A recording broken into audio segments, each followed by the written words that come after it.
বিচার বাকি ৫৪ লক্ষের, ৬০ লক্ষ বিচারাধীনের মধ্যে ৬.৫ লক্ষের নিষ্পত্তি। ওড়িশা ঝাড়খণ্ড থেকে আসছে ২০০ বিচারক। আরো ডিটেলস জানাবে সোমরাজ। দেখো, যেটা কমিশন সূত্রে জানা যাচ্ছে যে ৬০ লক্ষ যে বিচারাধীন অভিযোগের নিষ্পত্তি করতে হবে জুডিশিয়াল অফিসারদের, তার মধ্যে থেকে এখনো পর্যন্ত ৬.৫ লক্ষ অভিযোগের নিষ্পত্তি করে ফেললো জুডিশিয়াল অফিসাররা।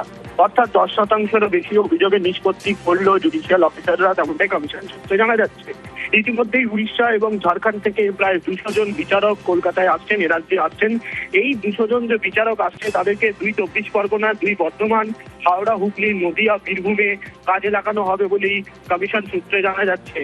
বর্তমানে রাজ্যে ৫০৫ জন বিচারক কাজ করছেন এবং এই ৫০৫ জন যে বিচারক কাজ করছেন বর্তমানে, তাতেই দেখা গেল যে প্রায় ৬.৫ লক্ষেরও বেশি অভিযোগের নিষ্পত্তি তারা করেছেন অন্তত আজ বিকেল ৫টা পর্যন্ত। তেমনটাই কমিশনের পরিসংখ্যান এবং কমিশনের তরফে যেটা দাবি করা হচ্ছে, এই সংখ্যা যাতে আরো বাড়ানো যায়, অর্থাৎ কাজের গতি যাতে আরো বাড়ানো যায়, সেই জন্য ইতিমধ্যেই যে জেলায় অভিযোগের সংখ্যা বেশি সেই জেলায় ইতিমধ্যেই বলা হয়েছে যাতে বিচারকের সংখ্যা বাড়ানো হয় এবং সেই মোতাবেক কাজও করা হচ্ছে বলেই কমিশন সূত্রে জানা যাচ্ছে।